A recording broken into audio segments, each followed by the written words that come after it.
Assalamualaikum warahmatullahi wabarakatuh. Perkenalkan, nama saya Maila Aswini Fatika. Saya di sini akan menyampaikan materi tentang pemodelan spasial kekritisan lahan. Kelompok saya terdiri dari saya sendiri, Maila, Olivia Shiva, Luna Prasota, dan Nasiwa Hani. Kemudian latar belakang, lokasi terdapat di Kabupaten Wonosobo, Jawa Tengah, dengan luas 984,7 km². Kemudian untuk kondisi biofisiknya, yaitu terdapat curah hujan tinggi dan kelerengan yang curam. Kondisi sosial ekonominya yaitu adanya pertambahan penduduk dan kebutuhan lahan di Kabupaten Wonosobo.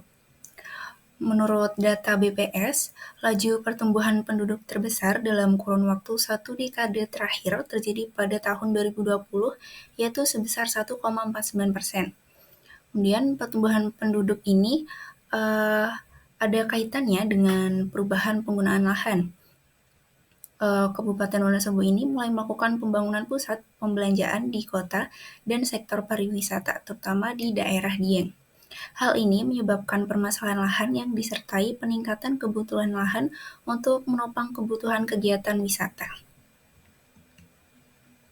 Data yang digunakan pada praktikum ini yaitu peta administrasi wilayah Kabupaten Wonosobo, peta tingkat bahaya erosi Kabupaten Wonosobo, dan peta tutupan lahan Kabupaten Wonosobo. Kemudian untuk metode pelaksanaan dari praktikum ini atau pengolahan datanya yaitu data yang digunakan dalam format file shapefile, kemudian dilakukan scoring tutupan lahan dan erosi.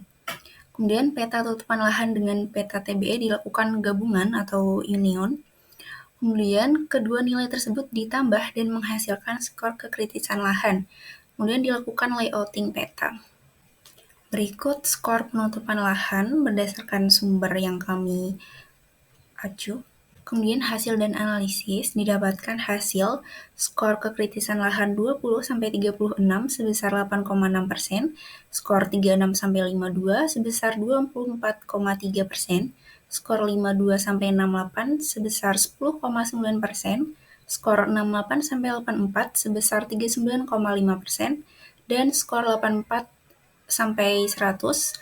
sebesar 16,7%. Untuk analisisnya itu lahan kritis dominan di Kabupaten Wonosobo ini pada skor 68-84% sebanyak 39,5%. Kemudian lahan kritis skor tersebut memiliki tutupan lahan dominan pertanian lahan kering dengan skor tingkat bahaya erosi dominan tinggi. Berikut peta kritisan lahan Kabupaten Wonosobo. Kesimpulan yang kami dapatkan yaitu Kabupaten Wonosobo memiliki lahan kritis dengan skor 20-36 seluas 84,68 km², skor 36-52 seluas 239,28 km², skor 52-68 seluas 107,33 km², skor 68-84 seluas 388,96 km², dan skor 84-100 seluas 164,45 km². Lahan kritis dominan tergolong cukup tinggi dengan tutupan lahan dominan pertanian lahan kering dan skor tingkat bahaya erosi dominan tinggi. Sehingga Kabupaten Wonosobo memerlukan rehabilitasi lahan dan konservasi tanah atau RLKT dengan upaya yaitu agroforestry karena masyarakat sangat bergantung pada pertanian atau perkebunan. Kemudian dilakukan pembangunan teras gulut dan pemberian mulsa. Sekian dan terima kasih.